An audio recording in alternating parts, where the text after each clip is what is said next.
Hey everyone, and welcome to another episode of Paradox Untold Stories from Athletic Directors. I am Dr. Danielle Lapointe, and my co-host is Dr. Dustin Smith. Today we have Joey Struwe with us. How are you doing today? I'm doing great. How are you guys doing? We are great. We are so excited to have you here. We're going to go ahead and get right started. First, I'd like to thank our sponsor, Ticket Spicket, who makes this episode and every episode here at Paradox possible. So, Dustin, how are you doing today? Man, I won't use my saying I used last week that you scolded me for, but don't do it. I couldn't be any better. I'm just living the dream down here in Greenwood, Arkansas. But I'm excited about today because there are people, and I've said this numerous times on this podcast, there are legends, and there are people that are way up there and literally Mount Rushmore's. This guy kind of fits that Mount Rushmore because he's near Mount Rushmore. But Joey Struwe has become a great friend. He's a mentor. He was in the leadership cohort with me. He was actually my pod leader. So I got to know him through the cohort, and then we're state coordinators together. So I got to spend some time in a vehicle with him. It was trapped, so he didn't have any way out because we were going to the airport. So I had to make sure that I took advantage of my time and had conversations with Joey about life in South Dakota, about life as an athletic administrator. But more than anything, I love Joey because he is authentic. He's real, he's genuine, and he when he tells you something, it's from the heart. He's not blowing smoke, he's not making stuff up. He's as honest as they can be, and I really respect that about Joey. So I'm excited to have Joey here. I've said he's a Mount Rushmore for me, but he's actually in South Dakota. And for those of you geographically challenged, we'll address that in just a minute. But Joey, I welcome you here. I'm excited to have you here. And I want to ask you, as we get started, I can go through accolades. I can go through all the awards. If anybody's watching on YouTube, they can see awards just plastered on behind Joey, the plaques that he's gotten. But Joey, who is Joey Struwe that the resume is not going to tell me? What do you like to do for fun? What do you enjoy to do? How do you balance this life that we live in crazy athletics? That's a good question. As you guys well know, it's hard to balance it. We're on call 24 hours a day, 7 days a week, and you just have to shut it off. I like to say, I take this job very seriously, but I try not to take myself too seriously. You got to have some stress relief. You got to get away. Most of the time when I'm not on duty, I'm doing things with family. I like to be with my wife and my kids. My kids are grown up and moved away, so I'm trying to find other things to replace those.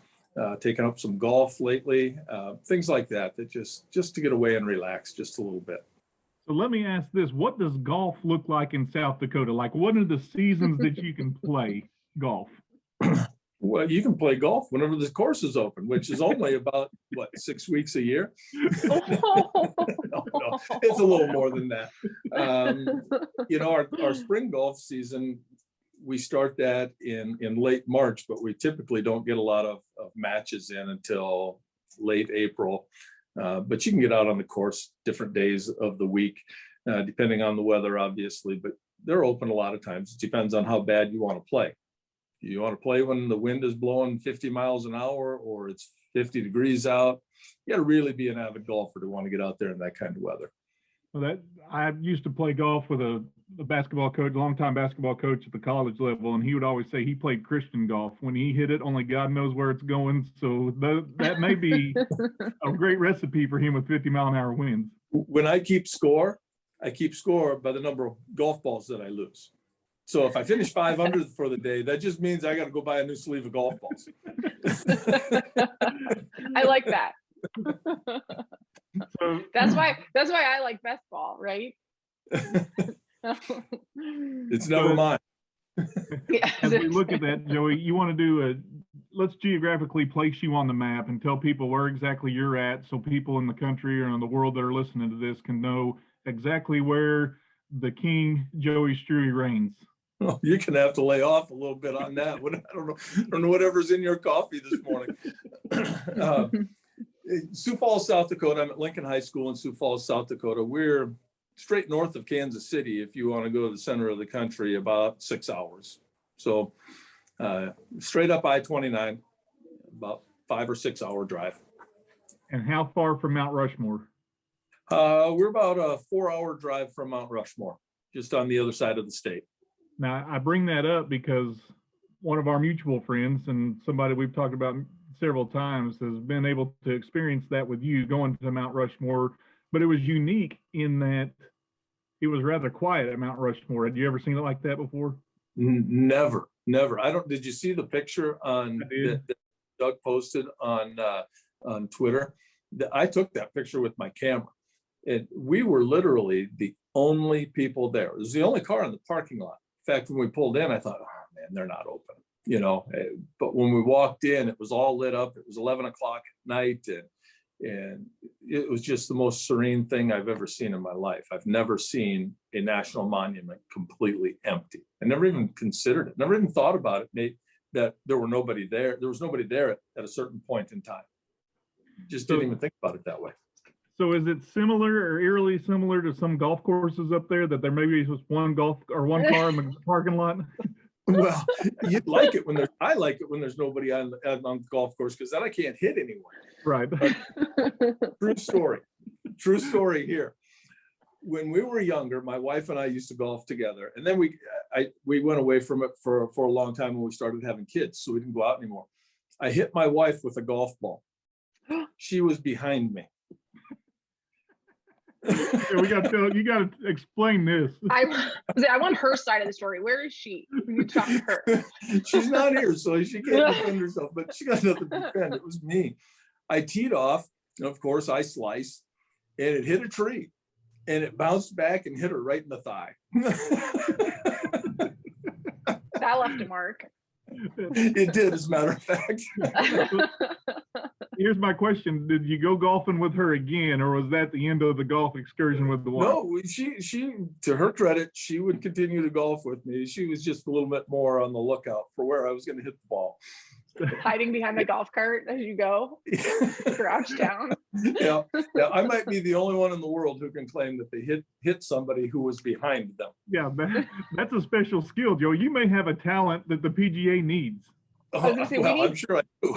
We need to get him another award right there. So you can put That's not my best moment. Well, I enjoyed that story, but I am very excited to hear the story that you have for us, our AD story.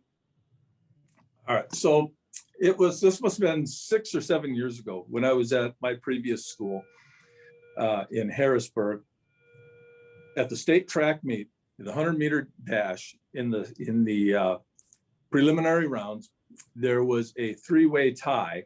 Excuse me, this was semifinal rounds. There was a three-way tie for the 7th place and the 8th place spots in the finals. There was a girl from my school, a girl from my current school where I am, and another girl. So they have to have a runoff. 3 girls have to have a runoff for the 2 spots in the finals. In the runoff, one of the girls false starts, the one from the other school. So now we're down to 2 runners, but they still have to run the race, even though there's 2 spots in the finals and they both, so they're both, but they still have to run the race. So the girls are wondering, do I really have to run this race? It's an extra race. You're in the state championships. You don't want to run another race if you don't have to. So they asked one of the officials, do we have to run the race? And the only thing he said to them was, you have to start legally and you have to end legally. How fast you run, that's completely up to you. Because the time didn't matter where they time were wouldn't matter. They were going to get lanes 7 and 8 anyway. It's a horse apiece when you're talking lanes 7 and 8. A little bit of an advantage in 7, but you know what? One of them was an 8th grader. The other one was a sophomore. It's not like this was going to make or break their career. So they decide that they're just going to walk, both of them, and they're going to hold hands while they do it. So the gun goes off. They walk down the track holding hands. for sportsmanship. Yeah, it looks great. Everybody's cheering. The crowd's loving it. You know, that it's great sportsmanship. Well, by the letter of the law, you can't do that. You can't aid or impede another runner. That includes touching them. They're touching. So the meet officials disqualify them. When you're talking team titles, if you think about it, I mean, there are coaches of the kids who are in lanes 1 through 6 who are competing for a state title here, a team title. So they want these kids, they want to follow the letter of the law, while everybody else is going, come on, man, no harm, no foul here. Do you have to follow the letter of the law? The officials can confer. They get state officials in there from the Activities Association, and they rule that we have to follow the rule. We're gonna disqualify them. We don't want to, but we have to do it. The following day, in one of the local newspapers, there's the picture of the two girls holding hands, walking down the track, and a great article on sportsmanship. You mean impeding each other? Yes, correct. Picture of them. Impeding each other. Tomato, right? Depending on which official you talk to. Mm-hmm. And so, of course, the scuttlebutt on social media and on all over the track meet is, these girls had an opportunity taken away from them for something that they shouldn't be penalized for. The article in the paper has a quote from one of the girls that said, an official at the starting line told us that we should hold hands as we walked down the track. Oh. So that's in the paper. So now the meet officials are going around, well, who told them that? Which one of us told them that? Did we tell them that? So they started a further investigation. Well, as they investigate it, they start talking, and they're looking at the times.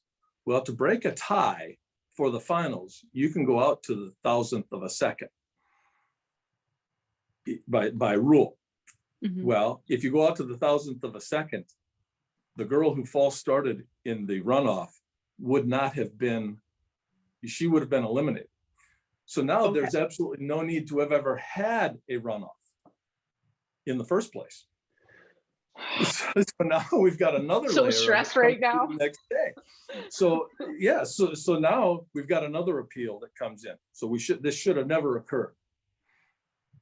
So it has a happy ending. The officials went back, they reversed it. Yes, there should never have been a 3-way tie. It was a 2-way tie. They get 7th and 8th place. It said the 7th and 8th place spots in that finals. So they went back, they reversed it, and they made it the way it should have been. But had they not broken that tie, had they not discovered that the tie breaking procedure wasn't followed correctly, those two girls wouldn't have gotten to run. So yeah, so that was a lesson in how do you manage your coaches when they're up in arms and you agree with them. You're right. You're absolutely right. This shouldn't have happened. What do we do about it? What do you do about something when you can't do something about it?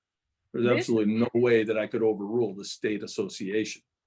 Well, this is not my school, not my state, and I'm upset about this right now. And I know this all finished good and everything, but I sat on the FHSA state appeals committee for years, and cases that kind of came in similar to this would drive me crazy, because we have to use common sense sometimes, and I feel like that wasn't done here multiple times. I mean, first of all, the race shouldn't have happened. If the officials knew the rules as well as they're claiming they know the rules for impeding each other as holding hands as they walk down the track, then how come they didn't know they could use 1,000th of a second? So, I mean, there's that. And if that was an issue, when they started walking, clearly this took them a while, right, to walk down the track. So how come someone wasn't like, let go, let go of your hands? There's kids are doing a good thing. It's in the paper, and adults want to not be able to see the value of that. I don't know. Sometimes stuff like that drives me crazy, and that's probably not a politically correct thing to say, but it is the way that I feel, because ADs are here to help kids and help coaches be successful. And sometimes our rules get in our own way. And that is where we have to shine as ADs and do the appeals and try to talk sense into those who need to have sense talked into them. But Joey, Yeah. you mentioned that it came out in the newspaper and they said this.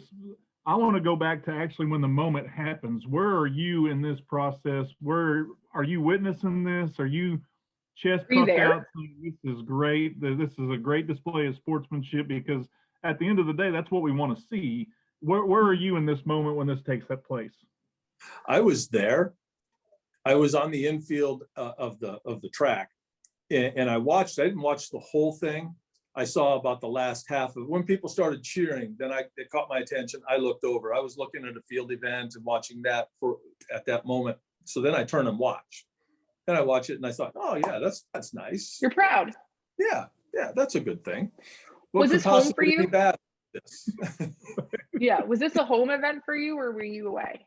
No, we were away. Yeah. And so, all right. So here's the rest of that story about the article in the newspaper. About 2 weeks ago, we had a major regional track meet here in Sioux Falls. And I'm talking with one of the officials who was the starter for that race. And he found out who it was who told the students that they could hold hands. He finally tracked it down. It was a photographer. It wasn't the media official. background. Yep. So to a middle school student, an 8th grader, An adult. looked official to me. Mm-hmm. So that's who. So the photographer, the one who took the picture, that was in the newspaper, was the one who told them they should hold hands as they did this. It wasn't a meet official. So the media created their own story. Get out of here. You can't trust anybody in the media. I What a do not twist. believe that for a second, Joey. This is what the starter told me. I did not. I don't have firsthand knowledge of that. So take that as you will. But yeah, that's what he told me. I feel like we're back at TC Williams not having lights all over again, Dustin. Like we don't know what to believe anymore. Yeah. Hollywood lies. Joey, I want to ask you this question. As that's unfolding and then you get the ruling there, we've talked about the newspaper article, which is the next day, obviously. Now with social media, that could be pushed out real quickly. But in that moment, when you get word that they're disqualifying those two individuals, what is your reaction at that point? And how do you not go through the roof and say, this is an incredible display of sportsmanship? They're going to run, and you and I both know they're not going to finish first and they're not going to win the state championship. But how do you contain yourself and say, this is not right, that we're not rewarding these kids for a sportsmanship move? Well, I expressed all of those things during the appeal process. So after it comes out and it's final, it's in the newspaper. Now it becomes, to me, a matter of managing how we react to it. Now, my outrage will come after the meet is over. Let's try to focus on the events that we still have left, because we still have races to run. We have other events, students in events that we need to manage and work with them so that they can have the best experience that they can have. So that became the focus after that. I mean, when a ruling comes down, there's not a lot you can do about it. Let's complain on Monday after the races are over. Yeah, I think I might have been sarcastic and gotten the other ADs from the other schools and just walked it ourselves as a show of solidarity. Now that you say that, all right. Holding hands. So Jim Dorman was in my chair, the chair that I'm in now. So he was the athletic director from the other school. He's our state's executive director. I tried to convince him before the finals. I said, before they overturned it, I said, man, we got to walk down the track hand in hand, you and me, before the finals of the event. Come on. And I couldn't convince him. I said, man, we got to do it. That would be awesome. I mean, people would love that. Yeah. Everybody but maybe the High School Activities Association. Mm. They might not have thought it was as funny as I did. I think it's pretty funny.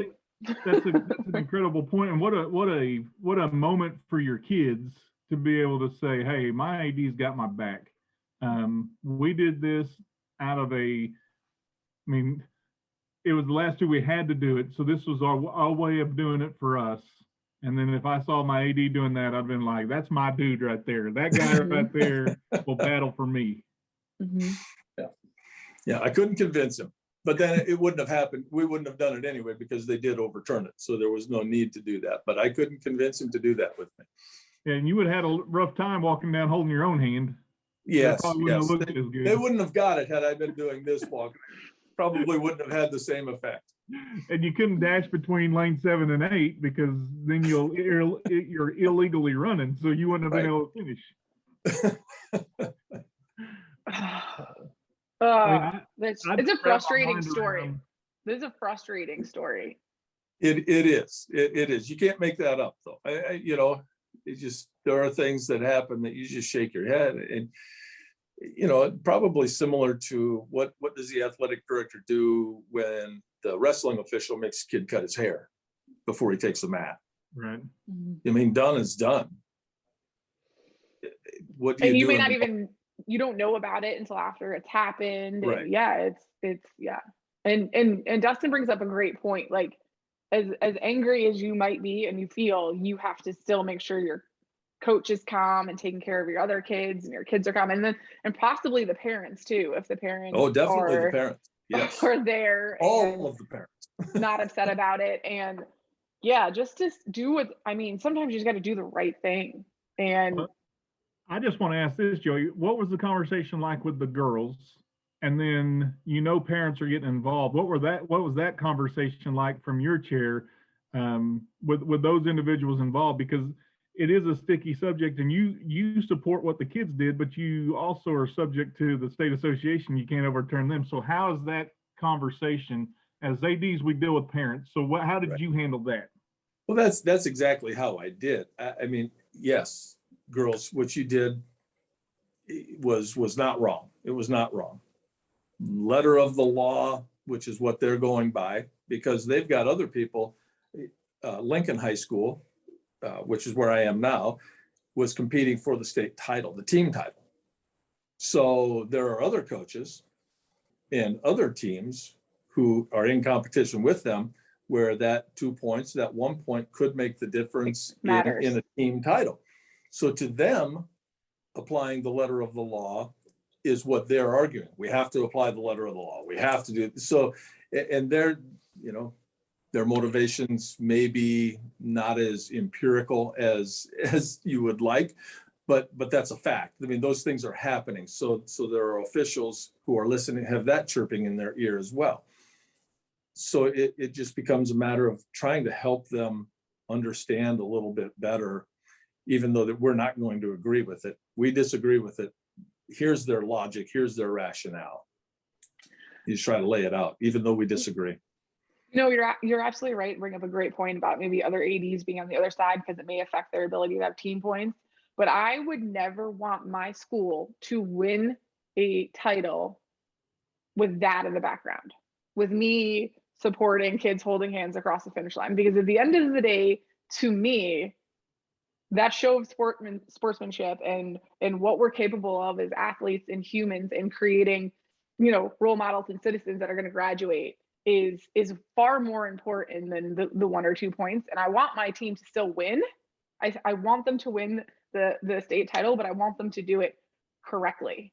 I want them to do it, I don't want to say fairly, because I know the rule, right? That's not the right word, but morally, I guess, ethically. So I don't know. That gives me some conflicting emotions, because you want to think that everyone's going to do what's right, and that's not always the case. So you were balancing multiple parts here: your ADs and parents and kids and your coaches, and yeah, that's a mess. Yeah, it was. And it's not a lot different than, you're talking about letter of the law. I can't remember if it was a boy or a girl at last year's state meet. Our state track meet ended in a team tie because a kid didn't have his bib number pinned to his shirt, which is you can run, you can score, but it's a team point deduction. That team point deduction created a two-way tie for the championship rather than them having won it outright. Whew. So I mean, details matter. Yeah. Well They said, matter. Dustin. One. Whew. Yeah, and there's another one that, and I wasn't involved. I didn't have a horse in that race, so to speak. But those things, Well, somebody my somebody's commentary wrong. would be, my commentary is simply that track in South Dakota appears to be a mess. It can be. There are way too many rules in track and field. Way too many. I feel like the following year I would have submitted like a proposal to amend a bylaw that says something along the lines like, unless holding hands in solidarity and sportsmanship or something, to change the rule for all. Does not athletes. constitute impeding or aiding. Yes. So, you know, I think about a couple of years ago, a story went viral in softball, collegiate softball. A girl hit a home run and tore her ACL while she was rounding the bases, and the opposing team put her on their shoulders and went around and made sure she touched each base and carried her in as a show of sportsmanship, and that's applauded. I mean, people were thinking, what a great thing that is. And this is similar. This wasn't a home run, obviously, but this was a situation where two girls were like, hey, this is our moment to be able to say, at the end of the day, we're athletes. We may be representing different schools, but we're athletes. And what we came to do was run this race, and we get to do that as a show of solidarity. So you almost hate penalizing kids. Oh, you absolutely hate incredibly penalizing awesome. kids, something like that. Yes. Well, you also just said it. They're kids too. You know, like Yes. Yeah. I know one of them was in 8th grade. Yeah, they're She's they're in 8th still grade. kids. Mhm. Right. And what message does that send? Right. Yeah, we don't want you to display good sportsmanship. Exactly. It should have been a feel-good moment, and it wasn't. Man, I just imagine being in that moment, and I can't say that I wouldn't be clapping when those girls were walking myself and saying that's a really cool moment. It was something that we want and we'll brag on, we'll take pictures about, and we'll say that's a poster that's going on my wall because that's kids who got it. How would it have looked if you're standing there and you see these kids doing a great thing and you're like, no, stop touching, as you're like sprinting towards the track from the infield? Well, I suppose if you extrapolate that and you're the officials, it doesn't matter whether you take 1 step or 100 steps holding hands. Yeah. Once you've touched, the damage was done in their eyes. Did the officials, had you known like, it was by the letter of the law, I would have just gone and picked him up and carried him myself and just said, "Hey, we're gonna finish this together. If we're gonna get disqualified, let's do it." That breaks all the exactly. laws. But now you said you spoke to the official who was there like years later. Do you think they had any remorse for the way that was handled? Oh yes. They would have handled that differently? Definitely. Okay, so you think it was a learning moment for them as well? I do too. I do too. You get out of the moment, you can think about things a little more calmly and rashly, or less rashly. I think that changed everybody a little bit. Well, and you think about it, the spot that they're in as officials too, because you're trying to keep the letter of the law, you're trying to run a certified meet, you're trying to make sure that everything's done like it's supposed to be done. And there's not a gray area there, which is unfortunate in the way we have rules written for athletics. There's really not a gray area. So the officials are trying to, Joey Struwe may be calling and saying we're fun haters because we're not doing something that's really good here, but these other coaches and these other administrators are saying we cannot allow that to happen because that violates the rules. So they're in a bad spot in the middle of this tug of war of, do we do things that's sportsmanship, or do we do things that say this is the way the track meet is supposed to be run? So the officials are in a bad spot. Yeah, agreed. Yeah, they definitely were. And I wouldn't have wanted to be them because they were going to lose either way. But if you're going to lose, I always say, when I'm going to make a mistake, I want to make it on the side of the kids. Well, and that's why, I think this is a good time to maybe highlight the appeals process that a lot of states, have and honor, and ADs should know what their state's appeals process is and how to go ahead and implement that if it's needed. In a case like this, it's absolutely needed. You have the right to an appeal and you should utilize that. And maybe you should go and refresh, how your appeals process works. If you've been fortunate enough to never have to use it, you don't want to have to try to figure it out when you need to do it that morning. Right. So yeah, you're absolutely right. Learning on the fly is not a good way to do it. Well, and you would not have known that rule, I'm assuming, prior to that. I mean, you didn't know that you couldn't go, this was not going to be something that was going to violate a rule in your mind. Right. I mean, you all know that you can't impede the runner. You can't aid a runner. But I would not have interpreted holding hands as either aiding or impeding the runner. I just wouldn't have. I'd have never thought of it like that. Not pulling someone along, not slowing Not somebody pushing down. them. You're just side by Right. side, strolling to the finish. Right. And that's a valid point. I mean, I would have been at that appeal with the definition of impeding. I would have been like, Right. I would have had a dictionary at that appeal. But if I'm not mistaken, I think the rule book at the time, and I don't know if it still does, says to include touching. Mm. So they were touching. Right. Yeah. So by the letter of the law. By the letter of the law. Now here's my question with the appeal. That race already taken place. The appeal didn't happen immediately, obviously. It had to be something that was a process with media reports, and a few days had gone by. What happens if the appeal was upheld or was granted and said, okay, you guys, they get to run in the state meet or the state finals, which had already happened? Well, in this case, the finals had not occurred yet. Okay. The semifinals were on a Friday, the finals were held on a Saturday, and the appeal was upheld so that they were able to run in the finals. They did get to run in the finals. Okay. So, once it's over, there's probably nothing you can do. Right. It's like certifying the results of the meet. There's a rule for that too. Mm-hmm. Once the officials certify the results, I don't know how long it is after. I think it might be 24 hours you have to an appeal.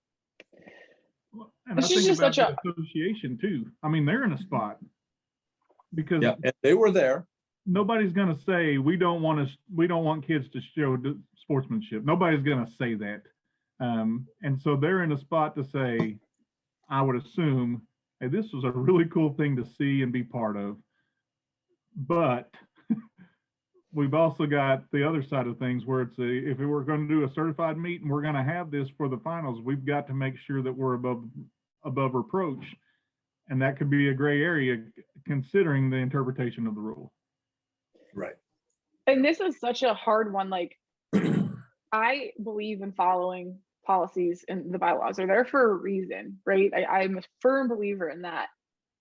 But this one is just like a little bit out there for me. There's got to be some sort of sportsmanship clause in there that's like, because that's what we want to see. We want to see something like that, and especially when you find out later they were kind of directed by an adult, regardless of who that adult was, because that adult was allowed on the infield or near that finish line or starting line, right? So we have to take ownership for that as well. And the athletes believed that they had the authority to do it, whether or not they were right. They believed it. Yeah. They had reason to believe it. So I don't know I don't know if in track and field there's a case book, but that accompanies the rule book. I'd have to look at that, but I know in basketball and football you have a rule book and then you have a case book that has a specific example. Player A does this, player B does that. Here's how it's interpreted. And I feel like that would be one of those things that you could put in a case book. Athlete A and athlete B are in a runoff. They're holding hands as a sort of sportsmanship. What's the ruling? And you could make that specific example. Mm-hmm. And sometimes this is where people say common sense isn't that common. I mean, you would think you'd look at it and say, hey, we'll let this go. This is not affecting the meet. I wouldn't think. It did not. It affected absolutely nothing. And see, at the end of the day, that's where you wonder, does the rule book trump common sense at some point? Yeah, it should. but it does. The fact that both of us had to think about that so hard, we both are like, All right, what I did he mean, just say? it's Dustin's a too deep deep for us. question. Sometimes Dustin throws us deep questions. So Joey, as we look back at this story, and we've talked about some takeaways, but as you think about this story and you now 6-7 years later sitting in a totally different chair than you were then, what are some takeaways that you have from this situation that maybe another AD, a young AD, or somebody across the country listening to this say, maybe I look at it that way. What did you take away from this story that says, this made me a better athletic administrator? Well, I think Danielle hit it on the head earlier when she said, know your appeals processes ahead of time, or at least know where that reference is so that you can pull that out and pull it up on your phone or whatever device you have at the moment, and be ready for that, because you don't know when you're going to have to refer to something. And I don't know about anybody else's state association, but a lot of times the rules, the regulations, the procedures, they're hard to find if you don't familiarize yourself with them. So if you don't have any idea, they're all on a website, but if you don't have any idea how to navigate that website or where to find things, it's a very difficult process.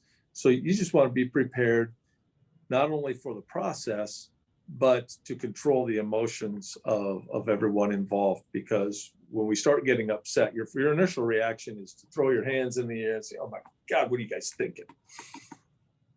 Use some common sense. But here's how I want you to apply the common sense, and here's the rationale. We need you to comply with the common sense. Well, and you're talking, your story deals with a track meet. I had a soccer coach text me during a game this year and say, I want to protest this game. And I had to look up what the rules for protest was and what that meant. I had to get details from him, but it's obviously in the middle of the game. It was on the road. He said, I want to protest.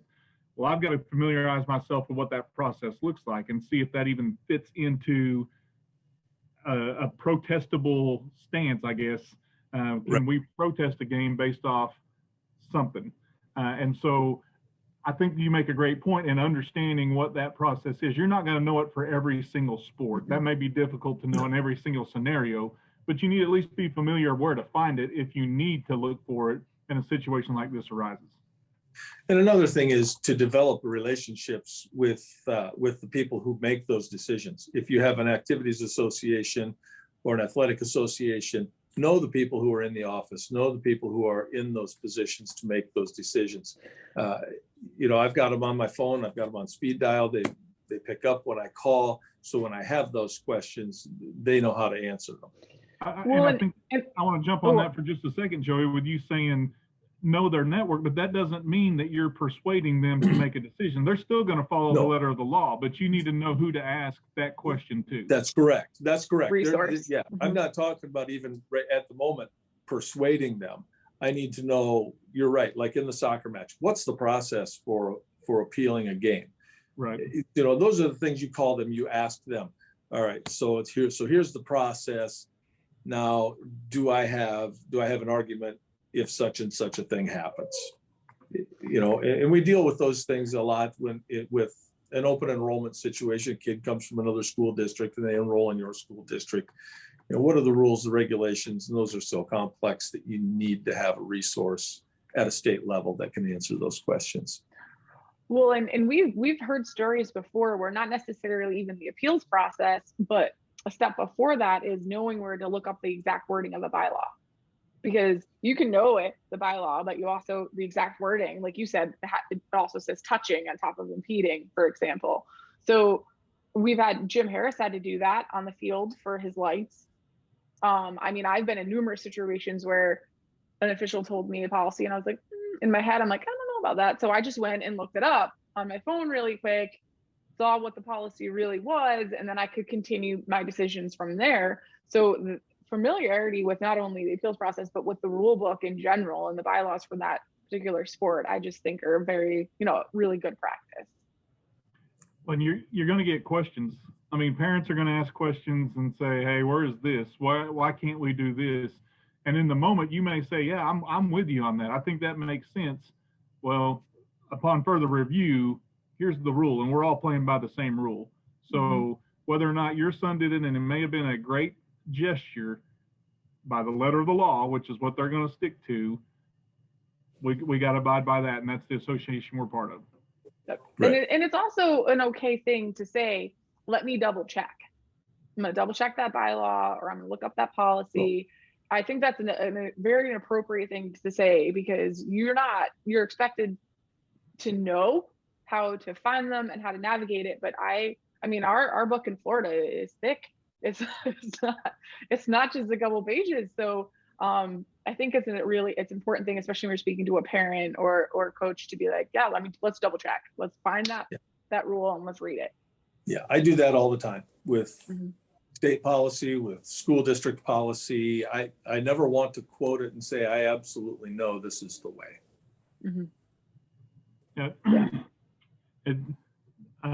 Old philosopher said it's better to be silent and thought a fool than to speak up and remove all doubt. Yes. So actually know what you're talking about. I feel like I'm going to use that against you at some other point in time, Dustin. I'm going to keep that one in my pocket. But you're saying I should stay silent? Is that what you're saying? I didn't say that. I didn't say those words. I just see, now we're interpreting. Yeah. I'm going to my rule book. Joey Struwe is my rule book from here on out. So Joe, you got to keep your phone handy in case we get more of these podcasts and I need clarification. Just give me a call. Phone a friend. Yeah, street shout out. You know, I will say this too. I know Joey's heart. I know the type of leader he is, the type of mentor he is, the type of investor he is in our profession and our people. And so I'm volunteering this, Joey, without your blessing. But if our listeners want to reach out to somebody who is a great resource, a great leader that they can bounce ideas off of, Joey Struwe will be at the top of that list. So I would reach out to Joey. If you need his information, call me. I will gladly give that up and not tell him about it. But Joey marketers are on the line already. I'm going to put him in my phone as Mount Rushmore. That's just what his name's going to be. And it's fitting. Joey is on my Mount Rushmore of ADs in the country. Your standard is low, my friend. It may be a quiet, empty Mount Rushmore, but it's still there nonetheless. Well, I really enjoyed speaking with you today. Oh, thank you so much. I've enjoyed being on your show. This was great. Great honor for me. Joey is way humble. If you haven't picked that up by now in our 40 plus minutes or whatever we've been on this podcast, Joey is extremely humble, but he's genuine. He's authentic. I'll back that till the day I go to the ground. He is as authentic as they come, and I value everything that he says. And he's invested in me, in my leadership. He's invested in countless others. So, Joey, man, I appreciate you coming on and giving us a chance. Thanks, Dustin. Thanks, Danielle. I really appreciate it. Thank you. Thank you to you and to Dustin and to Ticket Spigot, who is the NIAAA official ticketing partner and also our sponsor. We will see everyone next week.